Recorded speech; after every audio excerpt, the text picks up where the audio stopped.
مشاهدينا الكرام، أهلا ومرحبا بكم في هذا العدد الجديد من حصتكم الموعد السياسي. في هذا العدد الجديد نستضيف جزائري ولد في فرنسا في الضاحية الباريزية من أب جزائري وأم جزائرية، من أب من ولاية شلف وأم من ولاية بجاية.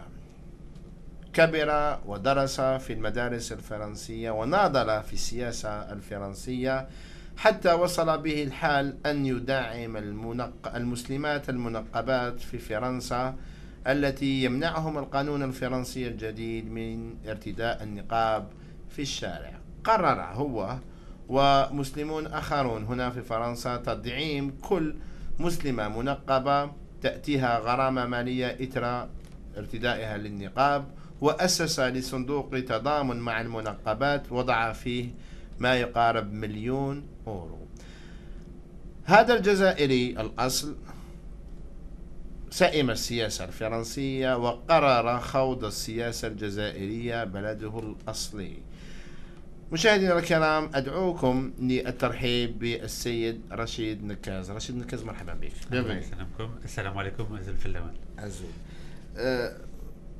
Vous avez décidé de vous porter candidat à la présidentielle algérienne. Premièrement, est-ce que vous pouvez nous dire aux Algériens qui est Rachid Nekaz? Rachid Nekaz, c'est d'abord et avant tout un citoyen algérien, Mouwatan al-Jazairi, qui est né en France, qui a vécu 40 ans en France et qui a eu la chance, malgré le fait que mes parents n'ont pas été à l'école, qui a eu la chance de faire des études de philosophie et d'histoire donc à Paris, et qui ensuite est devenu un entrepreneur dans l'immobilier. Et aujourd'hui, j'ai la possibilité de financer un certain nombre d'actions pour défendre les libertés publiques, ce qu'on appelle le hukuk al-insani, les droits des citoyens. Et notamment, j'ai soutenu les femmes qui portent le niqab donc en France, en Belgique, en Suisse et bientôt au Canada, pour défendre la liberté. Parce que pour moi, la liberté, c'est quelque chose de très important. Et aujourd'hui, si j'ai décidé d'être candidat aux élections présidentielles algériennes, c'est parce que je pense que le temps est venu que l'Algérie devienne une grande nation de liberté et une grande nation de la démocratie. Et pour cela, l'Algérie a besoin de tous ses enfants. Monsieur Nekaz, vous étiez déjà impliqué en politique en France. Qu'est-ce qui a fait que vous avez décidé de rompre avec la politique en France, votre pays de naissance, et vous consacrer à la politique algérienne, c'est-à-dire le pays de vos parents, votre pays d'origine? Qu'est-ce qui a motivé ce choix? En 2007, j'avais essayé d'être candidat aux élections présidentielles françaises et j'avais obtenu les promesses de signature de 521 maires. La difficulté, c'est que 2 semaines avant la validation définitive de ces signatures, l'UMP, qui est le parti de Nicolas Sarkozy, avait fait pression sur 70 maires, donc Raïs el-Beladia, pour qu'ils ne valident pas ma candidature. En clair, Nicolas Sarkozy ne voulait pas voir un Algérien candidat aux élections présidentielles françaises. Et j'ai voulu démontrer ce problème-là, notamment en écrivant au président du Conseil constitutionnel français, qui avait répondu la chose suivante. Il avait dit « Ce n'est pas grave si M. Nekaz a vu 70 maires subir des pressions de l'UMP, car ça ne remettait pas en question l'élection présidentielle française. » Et là, je me suis dit, finalement, la France, elle se comporte toujours à l'égard des Arabes, et des Algériens notamment, comme à l'égard des indigènes. En gros, si M. Nekaz, Rachid a un problème, ma'alish, c'est pas grave. Moi, je me suis dit, je ne vais pas laisser les choses comme ça. C'est pourquoi, en 2012, j'ai décidé publiquement, devant les médias notamment, d'acheter un parrainage d'un maire et de le diffuser sur Internet. Et bien, figurez-vous que ce même président du Conseil constitutionnel, M. Debré, a décidé d'alerter la justice et de me mettre en prison pendant 1 semaine. 1 semaine en prison à Fresnes. Tout ça parce que j'avais démontré la corruption de l'élection présidentielle française. Et j'ai dit à la justice française que finalement l'Algérie est beaucoup plus démocratique que la France, parce qu'au moins en Algérie on a juste besoin de 60 000 signatures de citoyens algériens pour être candidat aux élections présidentielles, alors qu'en France, si on n'est pas parrainé par des élus qu'on achète, vous ne pouvez pas être candidat aux élections présidentielles françaises.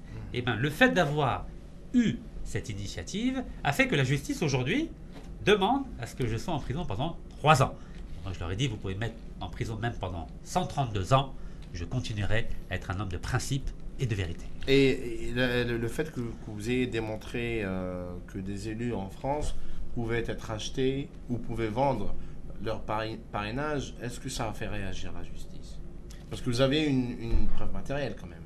Bien sûr, j'ai fait un film que j'ai diffusé sur Internet sur l'achat Que j'ai vu, oui. de ce parrainage, mais la justice française ne veut rien savoir, ni la justice, ni les hommes politiques français. Pourquoi? Parce qu'ils ne veulent pas admettre qu'il y a une corruption au niveau de l'élection présidentielle française. Mais je leur ai dit, si vous continuez comme ça, en 2017, je ferai annuler l'élection présidentielle française avec une méthode qui est très simple. Il suffit que j'achète un parrainage, que j'attende l'élection présidentielle, et ensuite je dis, cette élection n'est pas valide, puisqu'il y a un parrainage acheté qui a permis la candidature du gagnant. Donc, aujourd'hui, quand on est algérien en France et qu'on veut faire avancer les choses, on vous trouve suspect, c'est pas normal. Donc, puisque c'est pas normal, je préfère apporter mon énergie, mon enthousiasme à votre pays d'origine. À mon pays d'origine qui s'appelle l'Algérie. Et comme disait Camus, entre ma patrie et ma mère, j'ai choisi ma mère, et ma mère, c'est l'Algérie. C'est l'Algérie. Et dans votre combat pour les droits civiques des femmes portant le niqab en France, en Belgique, est-ce que, par exemple, en parlant de l'Algérie, est-ce que vous avez eu un soutien, parce que vous avez été pas mal médiatisé dans cette affaire, est-ce que vous avez été soutenu par les autorités algériennes ou l'ambassade d'Algérie en France, voire même qu'on appelle ça le CFCM, le Conseil français du culte musulman, dans votre démarche? Depuis 2010, j'ai décidé de créer un fonds d'1 million d'euros pour payer toutes les amendes des femmes qui portent librement le niqab dans la rue. Et les soutiens que j'ai obtenus, ce sont des soutiens qui viennent du monde entier.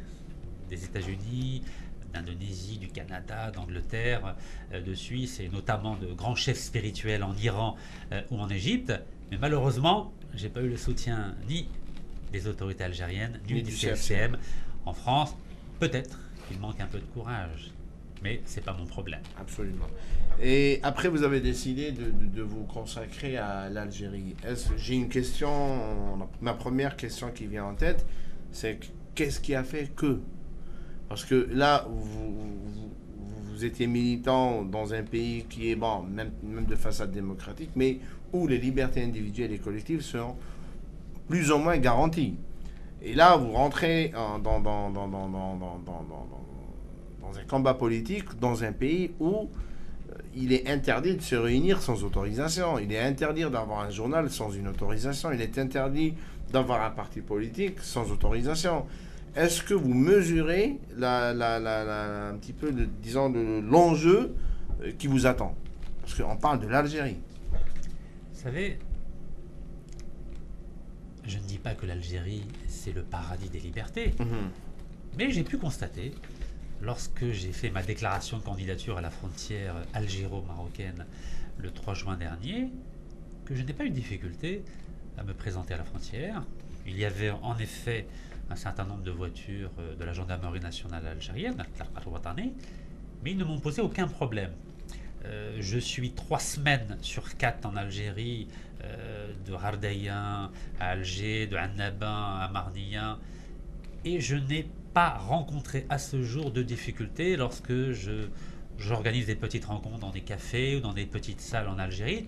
Donc, de mon point de vue, en tant que candidat indépendant, candidat de la jeunesse et du changement en Algérie, je n'ai pas rencontré de difficultés concernant ma liberté de mouvement ou ma liberté d'expression. Je vous donne un exemple. Récemment, il y a un jeune blogueur qui a été condamné par la justice algérienne et qui se trouve en prison.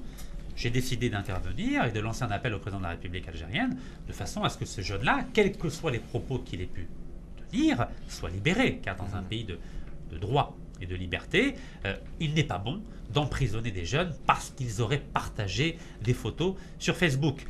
Je n'ai pas reçu de mise en garde des autorités algériennes ou ces choses de cette nature. Ça a même été relayé dans la presse arabophone notamment. Est-ce que votre demande a reçu un écho favorable au niveau de la présidence de la République? Pour l'instant, il n'y a pas eu d'écho favorable. De la même façon, par exemple, que ma demande de changement du système des parrainages en France pour l'élection présidentielle n'a pas été changée par le président. Ils ont préféré me mettre en prison. Oui. Donc, tant que les autorités algériennes ne me mettent pas en prison, comme la France m'a mis en prison, je considère qu'il y a un espace de liberté. Ça ne veut pas dire qu'il ne faut pas y travailler. Et ma candidature en tant que candidat des jeunes et du changement est de développer davantage cet espace de liberté en mettant en place, Inch'Allah, un véritable état de droit où la liberté d'expression et la liberté de mouvement sont garanties pour toutes et pour tous. Mais pour cela, il faut y travailler ensemble. Est-ce qu'en vous déclarant candidat ou en décidant de vous porter candidat à l'élection présidentielle, vous avez un petit peu, disons, fait un calcul autour d'un discours qui pourrait être tenu contre vous? Parce qu'il y a un certain discours démagogique dans la classe politique, notamment celle appartenant au régime, qui consiste à dire que les Algériens vivant à l'étranger, notamment en France, sont soit Hizb França, soit des ennemis, soit des Harkis, soit...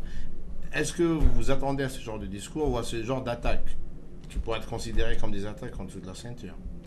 Dès que j'ai commencé à me porter candidat aux élections présidentielles algériennes, c'est vrai, j'ai entendu ce type de remarques qui disait هذا رشيد نكاز شكون هذا تربى في فرنسا زاد في فرنسا شا راه حس بروحو راه حس بلي في الجزائر ما كاش المواطنين اللي يعرفوا اللي يقدروا يولوا ان شاء الله رئيس الجزائر. واش نوجههم؟ كاسكو جو لوغ ريبون؟ ما وبابا جزائريين زادوا في فرنسا تربوا في فرنسا وعاشوا في فرنسا بصح عاشوا في فرنسا كيما الجزائر كانت فرنسا. عاشوا كجزائريين. فوالا هما جزائريين بابا وما ودادا وننا جزائريين وانا كما يقولوا عروبي تاع الصح انا في ويت شلف كما قلت. Mais est-ce que vous dans tout ça, est-ce que vous considérez que les Algériens qui vivent à l'étranger ou là, qui sont nés à l'étranger, est-ce qu'ils ont quelque chose à apporter à leur pays d'origine? Parce que là, par exemple, dans le football, c'est un exemple tout bête, si on n'a pas une équipe d'Algérie qui est composée à 95% de jeunes qui viennent des banlieues parisiennes, des banlieues françaises, on n'ira jamais en Coupe du Monde, même pas en Coupe d'Afrique. Alors, est-ce qu'il n'est pas possible aussi que si ces compétences footballistiques peuvent faire que l'Algérie se qualifie en Coupe du Monde, est-ce qu'on n'a pas besoin aussi de ramener les compétences algériennes qui vivent à l'étranger pour faire avancer le pays sur les plans économiques, sociaux et politiques, pourquoi pas? Je suis un vrai citoyen algérien. أنا جزائري تاع الصح. بابا وما جزائريين زادوا في الجزائر عاشوا في الجزائر. Et aujourd'hui, il faut nous considérer comme des Algériens à part entière, même si des enfants comme moi sommes nés en France, et même s'il y a 6 millions d'Algériens aujourd'hui qui vivent à l'étranger, ce sont des Algériens, et les Algériens doivent considérer leurs enfants de l'étranger comme des vrais enfants qui aiment la patrie et qui aiment l'Algérie. Donc je n'accepte pas qu'on remette en question le fait que nous sommes les Algériens, et je n'accepte pas les critiques qui disent que nous sommes là pour défendre une autre nation ou un autre pays. Nous sommes là pour défendre l'Algérie avant tout, et nous sommes là pour faire de l'Algérie un modèle dans le monde entier. Pour répondre à votre question, oui, je considère que les Algériens de l'étranger, les 6 millions d'Algériens qui vivent à l'étranger, peuvent apporter quelque chose de très important à l'Algérie d'aujourd'hui. Aujourd'hui, il manque beaucoup de savoir-faire, beaucoup de compétences en termes d'organisation notamment, et je pense que les cadres algériens, il y a plus de 100 000 cadres algériens qui vivent à l'étranger, peuvent apporter beaucoup à l'Algérie, comme un peu les joueurs de l'équipe de foot algérienne qui sont majoritairement dans les clubs européens, notamment les clubs français. C'est grâce à eux qu'on a pu être qualifié notamment aux dernières échéances internationales, et je pense que pour le prochain mondial, Inch'Allah, ça sera grâce aux Algériens de l'étranger que l'Algérie pourra enfin participer à la Coupe du Monde. Coupe du Monde. Je l'espère. Monsieur Rachid Naqaz, je reviens à vous dans la deuxième partie pour parler plus sur votre programme électoral. مشاهدينا الكرام، نعود معكم لنتمم الحديث مع السيد رشيد نقاش في هذا الجزء الثاني من حصة الموعد السياسي، فابقوا معنا بعد هذا الفاصل.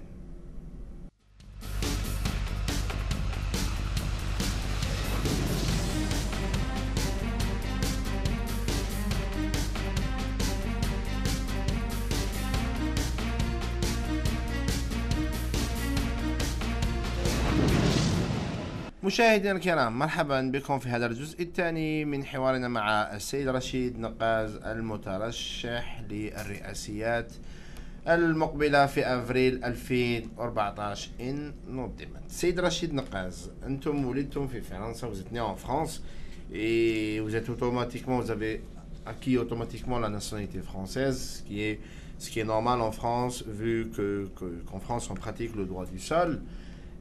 Vous savez très bien que la constitution algérienne interdit à un Algérien ayant la double nationalité, quelle que soit cette double nationalité, de se présenter à l'élection présidentielle. Qu'est-ce que vous avez fait, vous qui êtes né en France, pour pouvoir vous présenter à cette élection et ne pas tomber dans ce piège constitutionnel qui pourrait vous interdire la porte de la candidature à cette échéance? D'abord, je dois dire que l'article 73 de la Constitution algérienne donc, stipule qu'on n'a pas le droit d'avoir une autre nationalité que la nationalité algérienne. Pour se présenter à l'élection présidentielle. Absolument. Je trouve ça déplorable. Pourquoi? Car la Constitution algérienne d'aujourd'hui considère que les 6 millions d'Algériens qui vivent à l'étranger, finalement, ne seraient pas des citoyens algériens comme les autres. Oui, c'est des citoyens de seconde zone. Ça, je ne peux pas l'accepter. Donc si, Inch'Allah, je deviens président de la République algérienne, il est clair que je modifierai cet article 73 de la Constitution afin que tous les Algériens, qu'ils vivent en Algérie ou à l'étranger, puissent être candidats aux élections présidentielles algériennes s'ils le souhaitent. En attendant, comme je suis un légaliste, j'ai décidé de me conformer à l'article 73 de la Constitution et j'ai donc décidé de renoncer à ma nationalité française en écrivant au président de la République, M. François Hollande, le 14 juillet dernier, afin qu'il me retire la nationalité. Et j'ai donc obtenu la déchéance de ma nationalité française et à ce sujet, le 23 octobre dernier, j'ai rendu mon passeport français et en échange, donc là vous voyez mon passeport algérien. Donc j'ai demandé aux autorités françaises de m'accorder un visa comme n'importe quel citoyen algérien afin de pouvoir faire des allers-retours en France ou partout dans le monde entier où je me déplace. Là, vous êtes en attente d'une carte de résidence. Normalement, j'attendrai un titre de séjour. Oui. Mais en attendant, j'ai un visa, comme n'importe quel citoyen algérien qui veut vous permet de rentrer en France en attendant votre titre Absolument. de séjour. Mais voilà. Aujourd'hui, je suis juste algérien. Monsieur Rachid Nqaz, ceci est à votre honneur, mais on a vu des Algériens, seulement Algériens, qui n'ont jamais vécu à l'étranger, qui ont occupé des postes ministériels et qui se sont comportés comme des voyous. C'est-à-dire qui ont détourné des millions et des millions d'euros de l'argent public. Est-ce que le fait juste d'avoir juste la nationalité algérienne ou avoir une double nationalité, voire une triple nationalité, peut faire de vous, Rachid Nqaz ou quelqu'un d'autre, un patriote? Est-ce que c'est comme on dit en arabe, mi'yar? Est-ce que c'est une référence de patriotisme ou de loyalisme par rapport à son pays? J'aimerais dire que cet article 73, c'est un peu du nationalisme primaire. On le sait très bien que ce n'est pas la nationalité qui fait la sincérité ou, j'aimerais dire, la droiture d'un individu, mais ce qui compte, ce sont ses valeurs et ses principes. Al-Qayyam, quelles sont les valeurs que vous avez? Moi, mes parents m'ont enseigné des valeurs de justice, de vérité, de solidarité. Et c'est ce que j'essaie de faire depuis 40 ans, depuis que j'ai un peu de moyens. J'essaie de défendre, par exemple, la liberté des femmes qui portent le niqab, notamment, dont on a parlé. Mais je me suis rendu au Soudan pour essayer de défendre aussi une femme qui refusait de porter le voile. Je me suis rendu en 2009, par exemple, pour essayer d'aider des citoyens chinois musulmans qui étaient victimes de la dictature chinoise et étaient condamnés à mort. Absolument. Donc voilà, j'essaye, avec les valeurs qui sont les miennes, de défendre des idées et des idéaux. Donc aujourd'hui, ce n'est pas le passeport qui fait la sincérité, ce sont les valeurs. Et j'espère, Inch'Allah, au travers de cette candidature aux élections présidentielles, démontrer au peuple algérien, et notamment aux jeunes, que j'ai beaucoup apporté, comme les 6 millions d'Algériens qui vivent à l'étranger, et même s'ils ont une autre nationalité. Monsieur Rachid Nqaz, est-ce que vous êtes conscient que, par exemple, pour une certaine classe politique algérienne, notamment dite démocrate et laïque, celui ou celle qui défend le port du voile, que ce soit en Algérie ou en France, pourrait être considéré comme étant un islamiste. Est-ce que vous êtes islamiste, monsieur Rachid Naqaz? Est-ce que j'ai la tête d'un islamiste? Je suis un militant des droits de l'homme.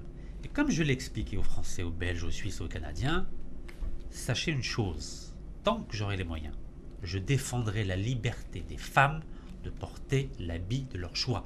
Que cela vous plaise ou vous déplaise.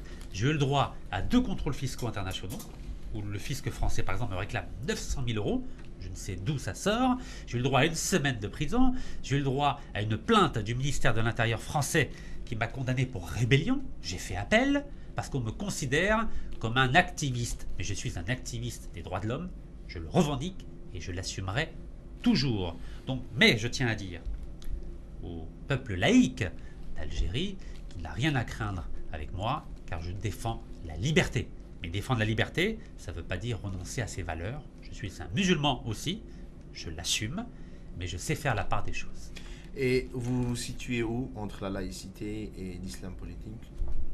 Moi, je considère que l'islam n'a pas à intervenir dans le jeu politique. Ni dans le jeu politique français, ni dans le jeu politique algérien. Mais est-ce que vous vous rendez compte que là, on parle d'Algérie? C'est-à-dire que les gens... la vision par rapport à l'islam en politique est très différente dans un pays comme l'Algérie ou le monde arabe et un pays comme la France. Est-ce que vous vous rendez compte que en disant cela, ça pourrait nuire à votre image de candidat quand même par rapport à un électorat qui pourrait être considéré comme islamiste, qui pourrait être important? J'essaie pas de soigner mon image, j'essaie d'avoir un discours de vérité. D'accord. Mon discours de vérité est très simple. Je crois que l'islam, c'est d'abord et avant tout un enseignement. Ce sont des valeurs que l'on doit enseigner aux enfants dans la famille, et la société algérienne doit s'inspirer des valeurs de l'islam. Mais sur le champ politique en tant que tel, je considère que l'islam n'a pas à intervenir. Je l'ai prouvé durant ces dernières années, je suis un vrai militant des droits de l'homme qui défend aussi les valeurs musulmanes. Mais je n'ai pas envie de faire d'amalgame entre l'islam en tant que culture et civilisation et le jeu politique qui doit rester un jeu entre partis politiques qui se battent à coups de projets. Mais en aucune manière, l'islam doit intervenir dans le jeu politique. C'est ma philosophie et je l'assume. D'accord. Et c'est courageux de votre part de l'assumer parce que j'ai rarement entendu des laïcs qui viennent en France et qui disent qu'ils sont laïcs et démocrates tenir le même discours qui tiennent ici en France, le même discours en Algérie. En Algérie, ils deviennent musulmans, voire même islamistes et qui vont même avoir des zaouïas.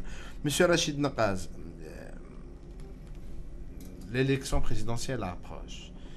Et on voit que, à part vous et 2 ou 3 personnes qui sont considérées ou déclarées candidats officiellement à l'élection présidentielle, il y a une certaine congélation de la classe politique.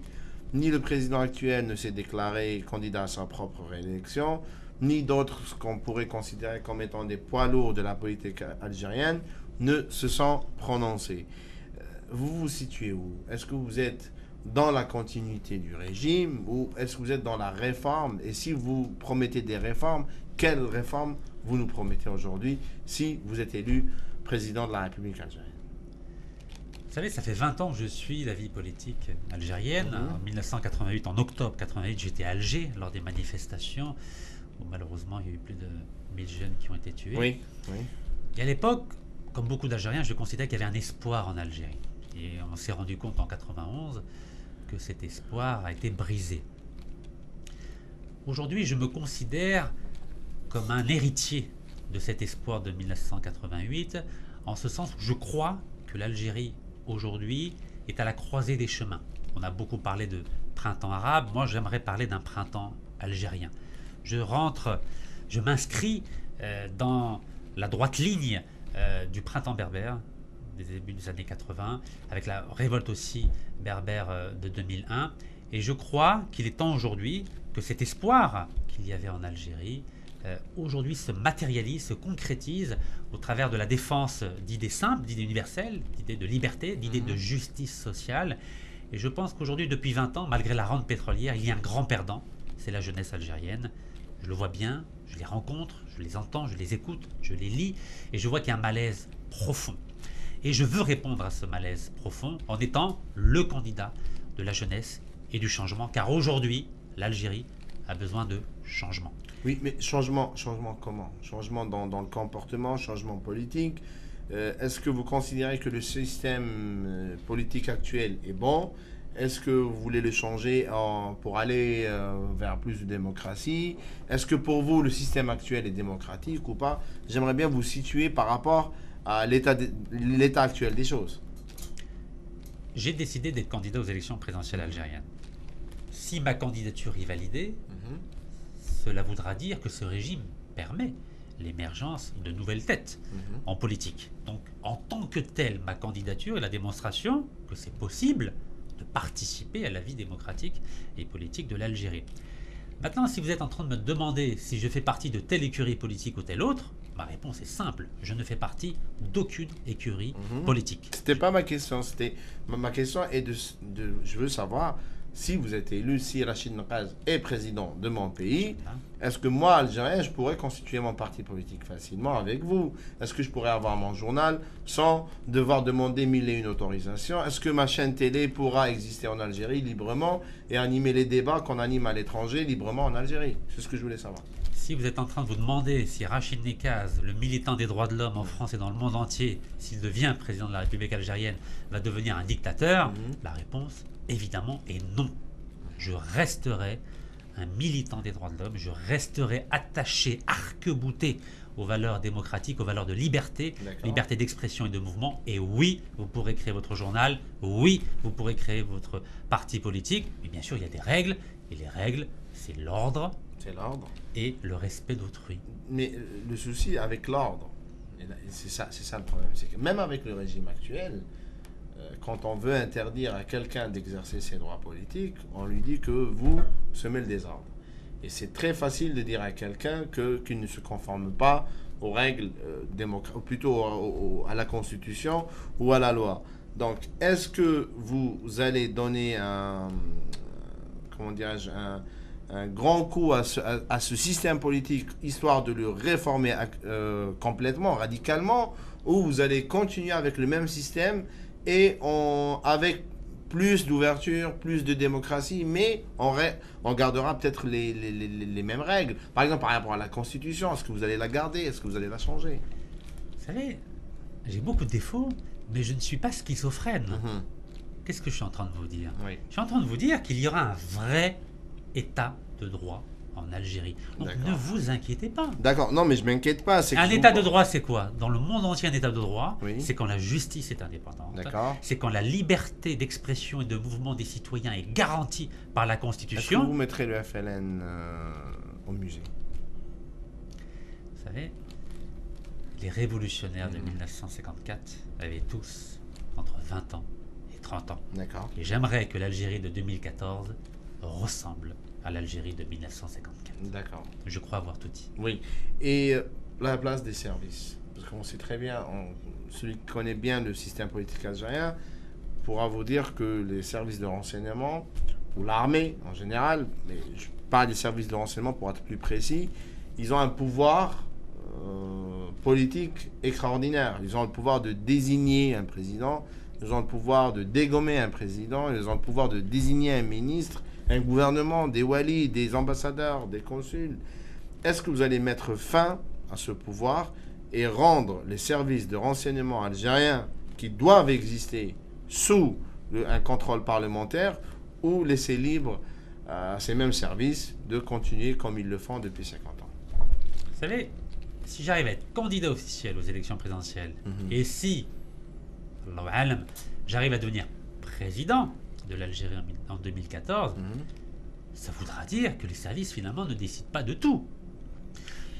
Donc, c'est pas qu'ils décident pas de tout, mais je suis dans votre hypothèse. Ils peuvent avoir d'autres intérêts et vouloir donner l'air d'une plus grande ouverture et décider que M. Rachid Naqaz peut être candidat. Et c'est possible. Je continue mon raisonnement. Tfaddal, Sameh. Donc, si je deviens président de la République en 2014, comme je vous l'ai dit, je vais mettre en place un véritable état de droit où chacun est à sa place. D'accord. Les services de sécurité seront à leur place. L'armée sera à sa place, qui est définie très clairement dans la constitution algérienne et dont le rôle est très simple, c'est de garantir la sécurité du territoire. Là, je vois que mon pays est en train de fermer toutes ses frontières. Frontières avec le Maroc, frontière avec la Libye, frontière avec le Mali, demain ça va être frontière avec la Mauritanie et avec la Tunisie. Je dis, il est important de savoir où nous sommes en Algérie. Donc nous avons besoin d'une armée forte qui garantisse la sécurité du territoire national. Et à ce sujet, j'aimerais faire part d'une idée qui à mon sens est importante, c'est la suppression du service militaire obligatoire en Algérie et le remplacement, tout à fait, le Khidma al-Wataniya, et le remplacement par un service civique de 12 mois où les jeunes Algériens pourront apporter leurs compétences et leur expérience au travers d'actions dans l'éducation, l'environnement ou dans les millions d'associations qu'il y a en Algérie. Mais en même temps, j'aimerais mettre en place une armée de métiers professionnelle, de façon à donner les moyens à notre armée de garantir la sécurité du territoire. Et au-delà de ça, j'aimerais jeter les bases d'une industrie militaire algérienne et au-delà maghrébine, de façon à ce qu'on arrête d'acheter des armes à l'étranger et qu'on produise nos propres armes. Car ce n'est pas en achetant des armes à l'étranger qu'on réussira dans un conflit éventuel à le garantir notre propre sécurité. Absolument. Tout à fait. Sur ce plan, vous trouverez rarement des gens qui pourraient être en désaccord avec vous. Mais là, vous parlez de frontières. Vous parlez d'industrie militaire algérienne, ce qui serait l'idéal. Et vous dites industrie militaire, même maghrébine. Donc, je comprends que vous avez une vision du Maghreb. Cette vision du Maghreb a été partagée depuis le mouvement national algérien, depuis l'étoile nord-africaine. Et malheureusement, aujourd'hui, on en est là. On en est à une frontière fermée avec le Maroc, à une frontière fermée avec la Libye, des tensions entretenues de part et d'autre entre le Maroc et l'Algérie. Comment vous voyez-vous, Rachid Naqaz, président de la République algérienne, éventuellement, le règlement du problème avec le Maroc et du conflit, surtout autour du Sahara occidental? Par rapport à la question des relations entre l'Algérie et le Maroc, j'ai une position très claire. J'ai symboliquement fait ma déclaration de candidature à la frontière algéro-marocaine pour bien signifier que 50 ans de brouille avec notre voisin de l'Ouest, ce n'était pas acceptable. Barakat, ça suffit. Je ne veux plus que l'Algérie et le Maroc s'embrouillent, car nous avons des enjeux qui nous dépassent et qui sont beaucoup plus importants. D'accord. Donc moi je pense qu'il faut jouer carte sur table, remettre en place des relations bilatérales très fortes où on va parler de tous les problèmes. Du Sahara, de la contrebande, de la drogue, des frontières. Avec bien sûr, j'aimerais dire un principe de base, c'est que le droit des Sahraouis de devenir autonomes est un droit imprescriptible. C'est-à-dire que vous êtes pour l'autodétermination?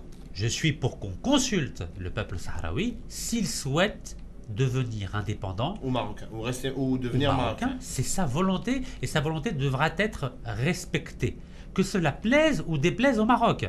Et le faire évidemment dans le cadre des instances de l'ONU. Donc c'est une position très claire. Le droit des peuples à disposer d'eux-mêmes, et cela je n'y dérogerai pas. Maintenant, sur tous les autres problèmes, j'aimerais dire secondaires, que ce soit la contrebande, que ce soit la drogue, bien sûr il faudra lutter très efficacement contre la drogue. Et par rapport à la Libye et à la Tunisie, qui sont des deux régimes nouveaux, qui sont issus du printemps arabe, le régime algérien a réussi à faire de ces nouveaux régimes des ennemis de l'Algérie, ou faire croire aux Algériens que la Tunisie et surtout la Libye, post-Kadhafi, est devenu un pays ennemi. Comment Rachid Naqaz, devenu président de la République, envisagera les relations avec ces deux pays? Ne comptez pas sur moi pour faire de nos voisins naturels des ennemis de l'Algérie. Je suis un vrai maghrébin. Moi, je considère que notre salut à terme, et notamment lorsqu'il n'y aura plus une goutte de gaz ou de pétrole, ce sera l'ensemble maghrébin.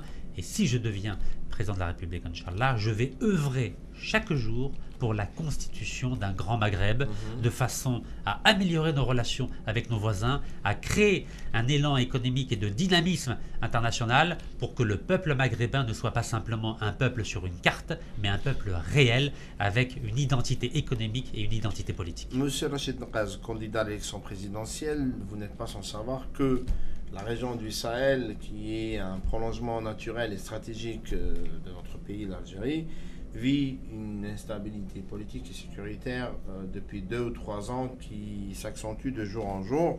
On a vu que l'ancienne force coloniale française, qui est présente au nord Mali, à la frontière algérienne. Des militaires français ont déclaré recevoir une aide logistique de l'armée algérienne au niveau de la frontière malienne. Le ministre français des Affaires étrangères déclare en 2012, et ce n'est pas un ministre algérien qui le fait, il nous annonce que le ciel algérien est ouvert aux avions de l'OTAN, française, américaine et britannique, ceci sans conditions ni restrictions. Premièrement, j'aimerais bien avoir votre avis sur cette attitude des autorités algériennes. Et deuxièmement, si vous êtes élu président de la République, qu'est-ce que vous feriez dans ce dossier malien et notamment dans le Sahel? Comment vous envisagez le rôle algérien dans ce conflit qui nous concerne? Si j'étais président de la République algérienne en 2012 ou 2013, je n'aurais jamais accepté que la France intervienne au Mali. Pourquoi? Car je considère que le Sahel, c'est la zone protégée ou la zone gardée de l'Afrique du Nord. Et il aurait fallu qu'il y ait une action bilatérale entre les deux grands voisins de l'Afrique du Nord, c'est-à-dire l'Algérie et le Maroc, pour que nous intervenions au Mali pour apporter notre médiation et en aucune manière laisser la France intervenir dans ce théâtre d'opération. Mais pour cela, il faut que nous cessions notre rivalité stérile avec le Maroc, car la France et l'Allemagne ont fait 3 guerres entre 1870 et 1945 et aujourd'hui c'est les meilleurs amis du monde. Et j'attends de la prochaine échéance que les relations entre le Maroc et l'Algérie soient des relations fortes pour que non seulement nous puissions relancer la belle machine maghrébine, mais aussi que nous puissions intervenir au Mali ou dans d'autres pays qui sont à nos frontières, notamment les pays voisins, pour qu'ensemble nous puissions régler ces problèmes-là. Mais pour cela, s'il vous plaît, cessons les enfantillages et les caprices d'État qui malheureusement font l'actualité depuis 50 ans. Est-ce que vous allez décider de refermer le ciel algérien ou de le laisser ouvert comme il est ouvert aujourd'hui aux avions de l'OTAN? Je viens de vous répondre. L'Algérie n'a pas à laisser les avions militaires français survoler le territoire national. Monsieur Rachid Naqaz, candidat à la présidentielle d'avril 2014, je vous remercie. مشاهدينا الكرام نعود مع السيد رشيد نقاز بعد هذا الفاصل لنتمم الحديث معه حول مشروعه الرئاسي وبرنامجه خاصة الاقتصادي والاجتماعي الذي يقترحه على الجزائريين في الانتخابات الرئاسية القادمة، فابقوا معنا.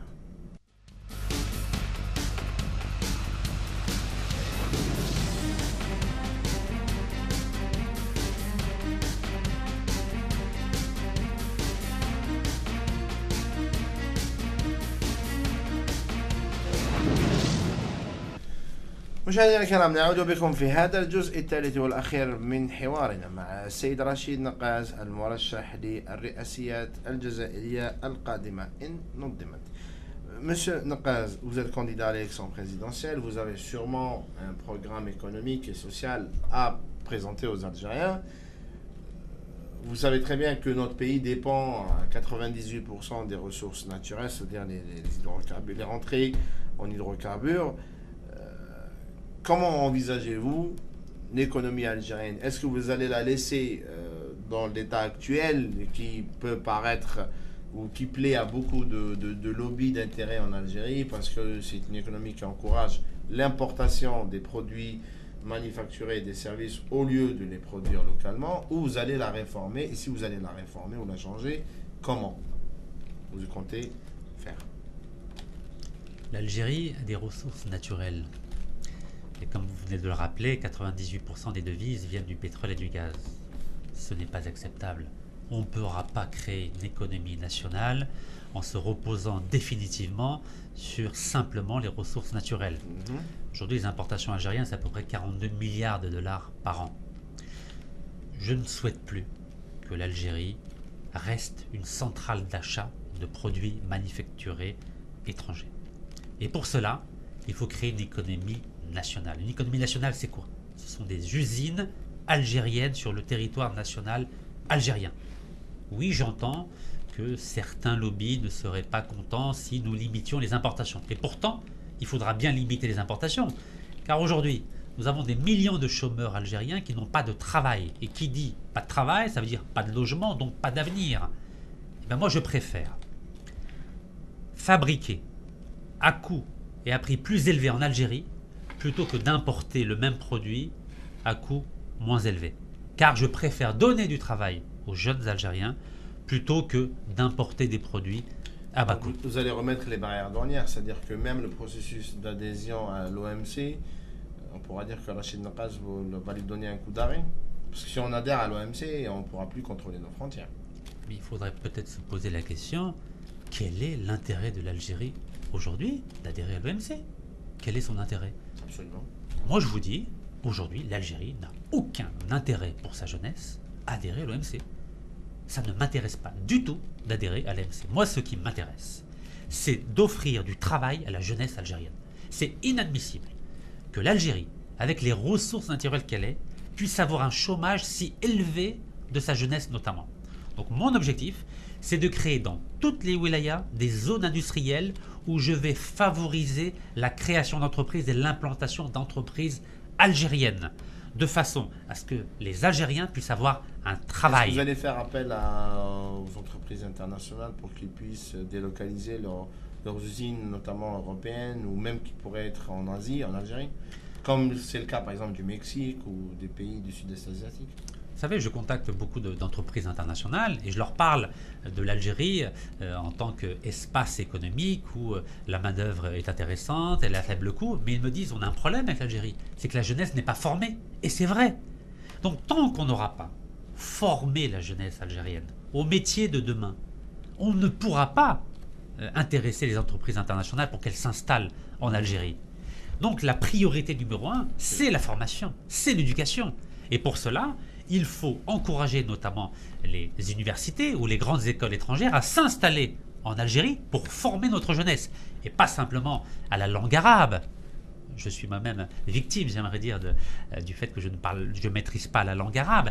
Mais il faut former la jeunesse algérienne aux nouvelles technologies, aux métiers de demain. Mais c'est aussi les métiers artisanaux, les métiers de base, électricien, plombier, maçon. Donc il nous faut un grand élan de formation de notre jeunesse en Algérie. Et lorsque ce travail aura été fait, là, on pourra convaincre les entreprises ou les groupes internationaux de s'installer en Algérie pour fabriquer les produits qu'aujourd'hui sont fabriqués à l'étranger. Et comment comptez-vous faire ces réformes quand je vous dis qu'en face, vous allez avoir de la résistance? C'est-à-dire que le lobby de l'importation est super important et super puissant. Les gens qui détiennent les monopoles, et je dis bien les monopoles de l'importation des légumes secs, du lait en poudre, du sucre, de l'huile, vont vous dire non, ça ne nous intéresse pas. Et puis c'est des gens qui sont super puissants, qui ont même des relais dans l'institution militaire et sécuritaire. Donc vous allez faire comment? Vous savez, pour devenir président de la République, Oui, on ne peut le devenir qu'avec la volonté du peuple. absolument.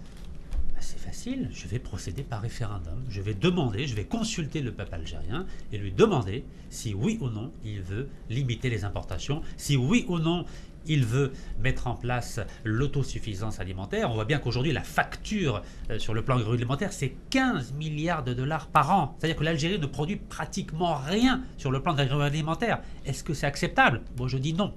Donc quels que soient les lobbies, je pense qu'avec la volonté du peuple, on pourra. Donc vous comptez mettre le peuple comme étant un acteur politique important.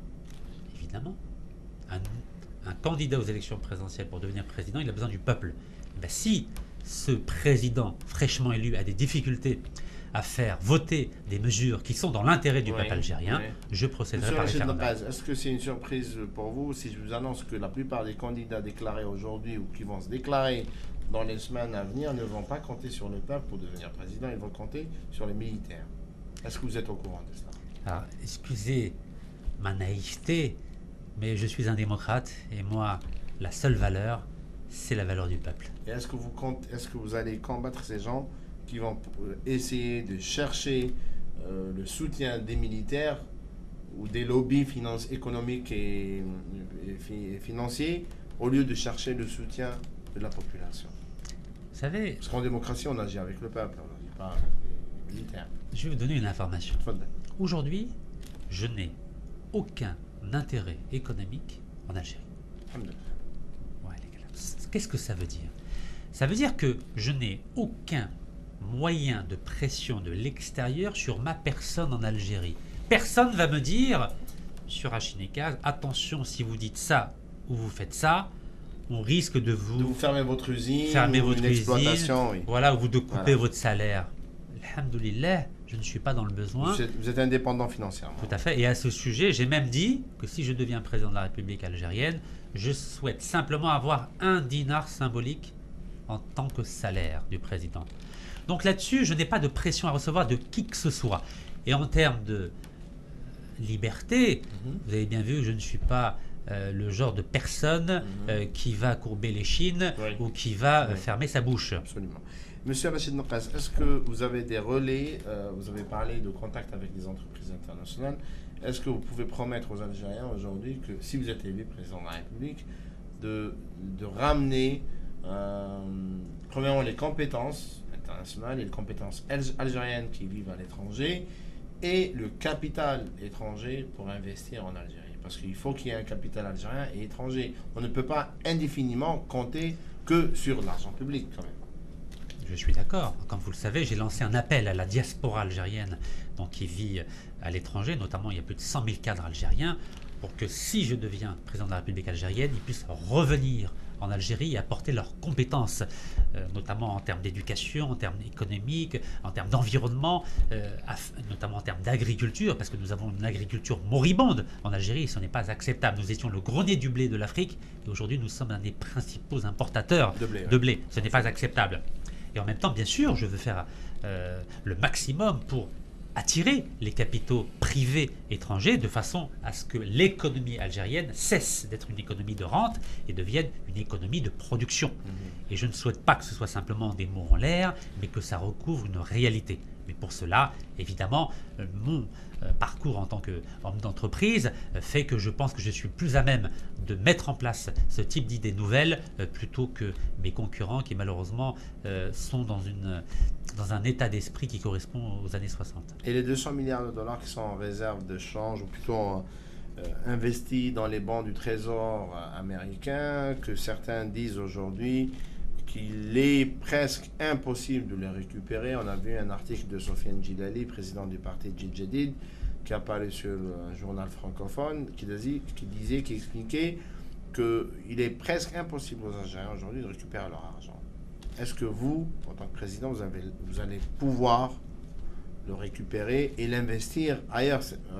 Au niveau de la HTV, on a démontré que, par exemple, un pays qui a une rente similaire à la nôtre, comme la Norvège, investit différemment sa rente pétrolière en faisant en sorte qu'il y gagne plus que nous.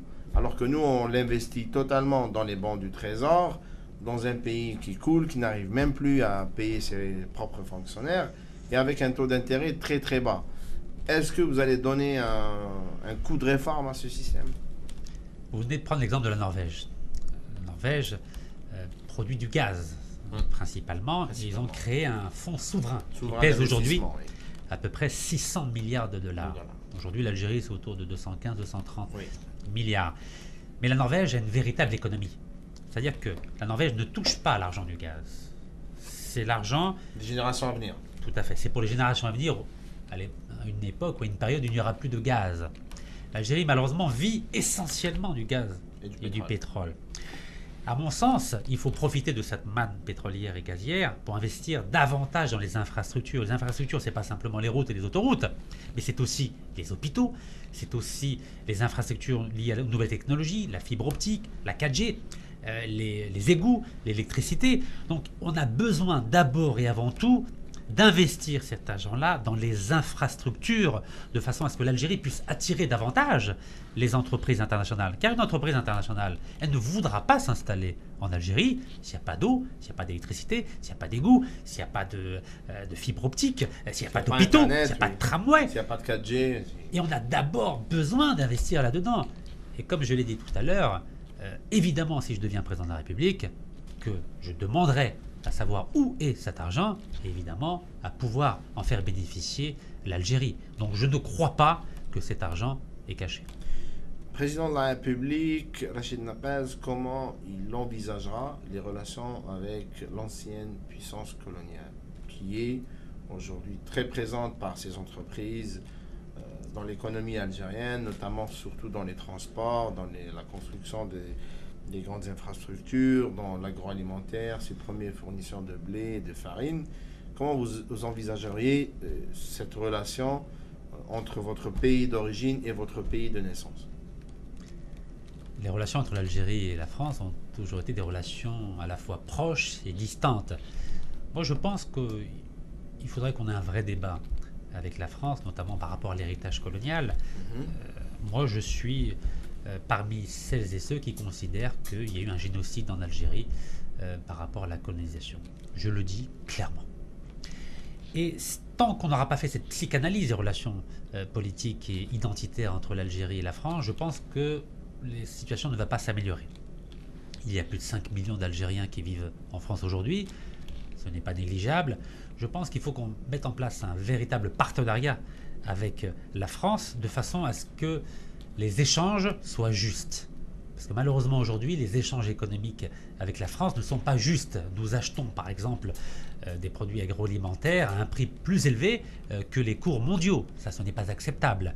Donc je pense qu'il faudra qu'on ait des discussions sérieuses sur une base égalitaire avec la France. D'accord. Et comment vous envisageriez le système politique sur lequel vous allez vous baser et sur lequel vous allez gouverner si jamais vous êtes élu président de la République? Est-ce que vous allez continuer avec un système présidentiel où le président de la République prédominera les pouvoirs politiques ou peut-être vous allez réformer la Constitution pour aller plus vers un système parlementaire où le Premier ministre et le gouvernement seront responsables devant un Parlement qui aura un véritable pouvoir de contrôle? C'est vrai que j'entends qu'il y a un débat en Algérie sur est-ce que oui ou non il faut un système présidentiel ou un système parlementaire. De formation historique et philosophique, je crois qu'il faut rester avec le système présidentiel parce que c'est un système qui permet d'avoir une continuité de l'État, une stabilité des institutions.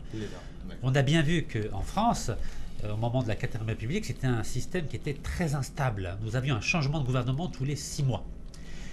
Mais qui dit système présidentiel ne veut pas dire qu'il ne faut pas un Premier ministre, un chef de gouvernement qui soit responsable devant l'Assemblée. Donc je pense qu'il faut un mixte, à la fois un système présidentiel, mais avec un chef de gouvernement qui soit responsable devant l'Assemblée. Et c'est ce qui permettrait d'avoir non seulement une continuité de l'État, mais surtout une stabilité de nos institutions. Monsieur Rachid Nokaz, vous n'êtes pas sans savoir que l'Algérie a vécu un traumatisme lié à la guerre civile qui a éclaté au lendemain du coup d'État du 13 janvier 1992. Il y a beaucoup d'Algériens aujourd'hui qui sont interdits de politique, vu ce qui s'est passé dans les années 90. Il y a eu un référendum sur la réconciliation nationale, concorde civil, qui a été accepté par une partie et qui a été refusé par une partie parce qu'il n'y a pas eu justice et vérité. On a toujours 17 000 disparus, dont on ne connaît pas le sort aujourd'hui. Entre 17 000 et 20 000 disparus. Il y a des gens qui ont été emprisonnés dans le Sahara. Il y a eu des tortures, des disparitions forcées, etc. Il y a même des Algériens, des centaines, des milliers d'Algériens qui vivent l'exil aujourd'hui à cause de leurs idées politiques et de leur engagement politique passé au sein du Front islamique du salut. Est-ce que, Rachid Nokaz, président de la République, vous allez faire la lumière, vous allez faire un travail de réconciliation nationale, comme par exemple ça a été fait en Afrique du Sud avec un minimum de justice et de vérité?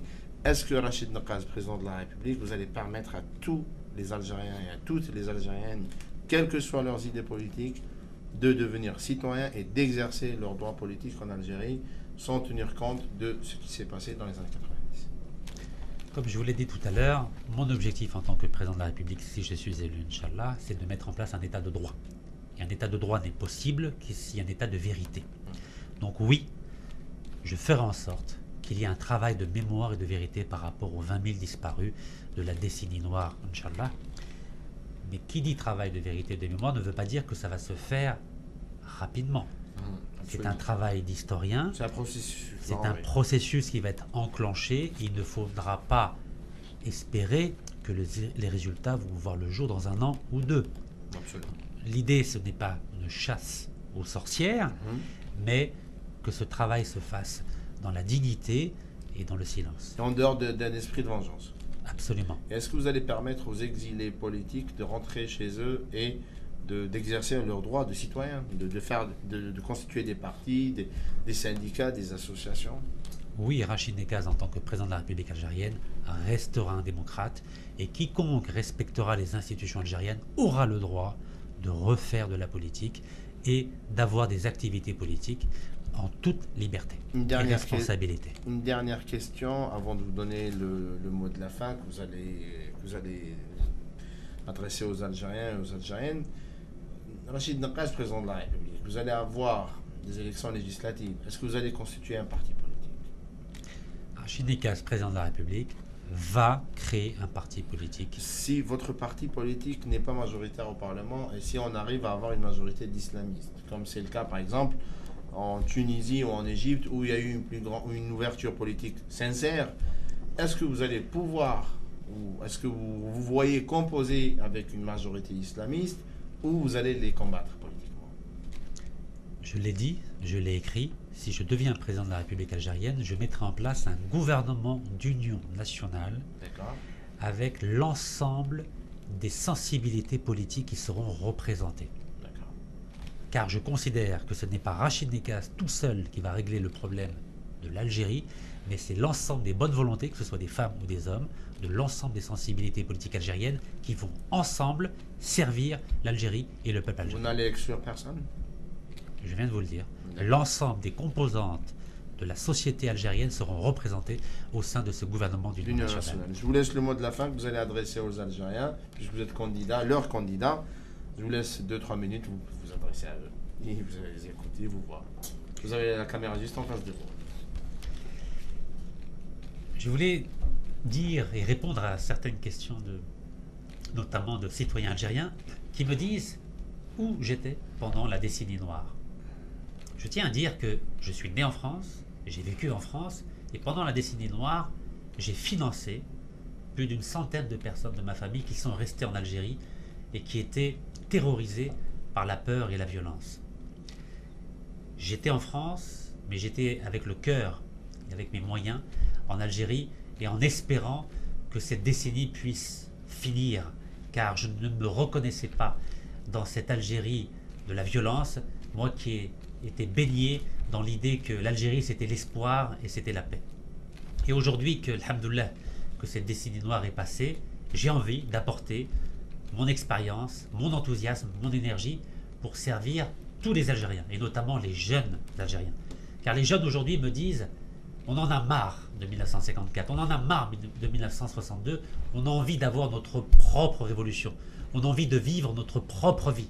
Et j'aimerais répondre à l'attente de ces jeunes en leur disant, je suis votre candidat, je suis le candidat des jeunes et le candidat du changement pour que l'Algérie de demain soit une Algérie qui ne pousse plus les Algériens à fuir vers l'étranger, car malheureusement des centaines de milliers de jeunes ont fui l'Algérie pour aller à l'étranger, et je souhaite qu'ils reviennent en Algérie, car avec moi, Inch'Allah, il y aura un avenir pour la jeunesse et pour les jeunes.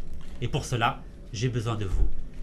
Assalamu alaikum. Monsieur Rachid Nekaz, je vous remercie pour ce mot de la fin. Je vous remercie d'avoir répondu présent à notre invitation. Merci de votre invitation. Et puis surtout. nous espérons vous revoir, Inch'Allah, très prochainement lors d'une campagne électorale. On espère que votre candidature sera validée. On vous souhaite bon courage dans votre combat, qui est celui de tous les Algériens patriotes. مشاهدينا الكرام، نتمنى أنكم استفدتم من هذه المداخلة من السيد رشيد نقاز الذي يترشح للرئاسيات المقبلة المزمع تنظيمها في أفريل 2014 إن نظمت.